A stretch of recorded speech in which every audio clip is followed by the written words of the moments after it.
पूरे सियासी खेल के बाद जब सचिन पायलट से मीडिया ने पूछा कि क्या आप मुख्यमंत्री अशोक गहलोत से खफा हैं, तो सचिन पायलट ने जवाब देते हुए कहा कि मैं उनसे नाराज नहीं हूं और न ही किसी तरह की कोई स्पेशल शक्ति मांग रहा हूं। मैं बस इतना चाहता हूं कि कांग्रेस की सरकार राजस्थान में लोगों को किए हुए वादे को पूरा करे जो चुनाव के दौरान किए गए थे। हमने चुनाव में वसुंधरा राजे की सरकार के खिलाफ प्रचार किया जिसमें अवैध माइनिंग का मसला था, लेकिन सत्ता में आने के बाद अशोक गहलोत जी ने कुछ नहीं किया और उसी रास्ते पर चल पड़े। पिछले साल राजस्थान हाईकोर्ट ने एक पुराने फैसले को पलटते हुए वसुंधरा राजे को बंगला खाली करने को कहा, लेकिन अशोक गहलोत सरकार ने फैसले पर अमल करने की बजाय इसे सुप्रीम कोर्ट में चुनौती दे दी। अशोक गहलोत एक तरफ तो पूर्व मुख्यमंत्री की मदद कर रहे हैं और दूसरी तरफ मुझे और मेरे समर्थकों को राजस्थान के विकास में काम करने की जगह नहीं दे रहे हैं। अफसरों को कहा गया कि मेरे आदेशों को न माने, मुझे फाइलें नहीं भेजी जा रही थी। महीनों तक विधायक दल या कैबिनेट की बैठक नहीं होती है। ऐसे पद का क्या फायदा अगर मैं लोगों को किया गया वादा ही पूरा न कर सकूं। आगे जब मीडिया ने सचिन पायलट से पूछा कि आपने पार्टी के स्तर पर इन मुद्दों को क्यों नहीं उठाया, तो सचिन पायलट ने जवाब दिया कि मैंने कई बार इन मसलों को सभी के सामने रखा है। मैंने प्रभारी अविनाश पांडे और अन्य वरिष्ठ नेताओं से बात की, खुद अशोक गहलोत से इस मसले पर बात की है, लेकिन जब मंत्रियों और विधायकों की बैठकें ही नहीं होती थी तो बहस और बातचीत की जगह ही नहीं बची थी। सचिन पायलट से पूछा गया कि अशोक गहलोत के द्वारा जब विधायक दल की बैठक बुलाई गई, आप नहीं गए, वहां पर भी तो मुद्दों को उठाया जा सकता था। तो जवाब में सचिन पायलट ने कहा कि मेरे आत्मसम्मान को चोट पहुंची है। राज्य की पुलिस ने मुझे राजद्रोह का नोटिस थमा दिया। अगर आपको याद हो तो 2019 के लोकसभा चुनाव में हम लोग ऐसे कानून को ही हटाने की बात कर रहे थे और यहाँ कांग्रेस की ही एक सरकार अपने ही मंत्री को इसके तहत नोटिस थमा रही है। मैंने जो कदम उठाया वो अन्याय के खिलाफ था। अगर विहिप की बात हो तो वो सिर्फ विधानसभा के सदन में काम आता है। मुख्यमंत्री ने ये बैठकें अपने घर में बुलाई थी, न कि पार्टी के दफ्तर में। आगे सचिन पायलट से पूछा गया कि अशोक गहलोत का आरोप है कि आप बीजेपी के साथ मिलकर सरकार को गिराने की कोशिश कर रहे थे। इसके जवाब में सचिन पायलट ने कहा कि इन दावों में कुछ भी सच नहीं है। मैंने राजस्थान में कांग्रेस को जिताने के लिए जी तोड़ मेहनत की है, मैं क्यों पार्टी के खिलाफ काम करूंगा। सचिन पायलट से पूछा गया कि अब जब आपको हटा दिया गया है तो आप कांग्रेस में किस तरह आगे बढ़ेंगे।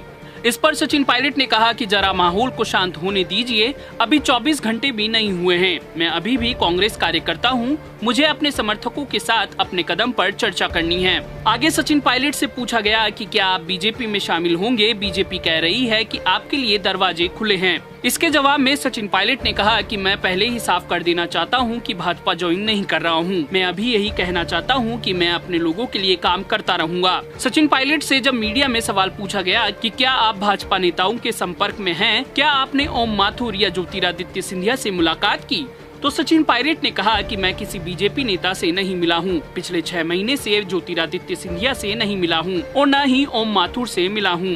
सचिन पायलट से जब पूछा गया कि आपके लिए मुख्यमंत्री बनना इतना जरूरी क्यों है, आपकी पार्टी का कहना है कि इतनी कम उम्र में आपको काफी पद दिए गए हैं, क्या आप महत्वाकांक्षी हो रहे हैं, तो सचिन पायलट ने इस सवाल के जवाब में कहा कि सिर्फ मुख्यमंत्री बनने की बात नहीं है। मैंने मुख्यमंत्री पद की बात तब की थी जब मैंने 2018 में पार्टी की जीत की अगुवाई की थी। मेरे पास सही तर्क थे।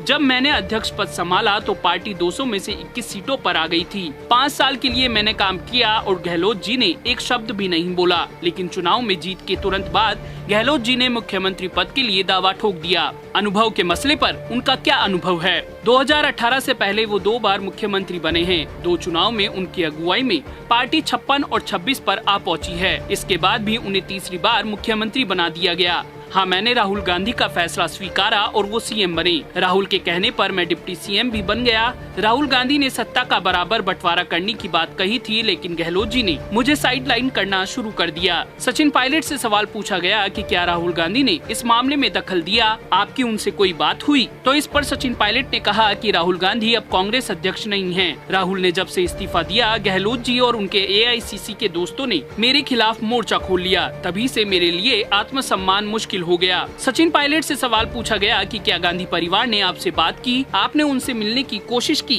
तो पायलट ने कहा कि सोनिया गांधी और राहुल गांधी से मेरी कोई बात नहीं हुई। प्रियंका गांधी ने मुझसे बात की थी, लेकिन वो निजी तौर पर चर्चा थी, उससे कोई हल नहीं निकल सका। सचिन पायलट से आखिर में सवाल पूछा गया कि आपकी क्या मांग है, क्या आप मुख्यमंत्री पद और मंत्रियों के लिए जगह मांग रहे थे। जवाब में सचिन पायलट ने कहा कि मैंने ऐसी कोई मांग नहीं रखी है, मैंने सिर्फ यही चाहा है कि आत्मसम्मान के साथ काम करने की जगह मिल सके, जो मुझसे वादा किया गया था। मैं फिर कहना चाहता हूँ कि ये सत्ता की बात नहीं है, यह आत्मसम्मान की बात है। पॉलिटॉक्स ब्यूरो, दिल्ली। ये है टॉक्स न्यूज नेटवर्क और आप देख रहे हैं पॉलिटॉक्स, राजनीति का कच्चा चिट्ठा।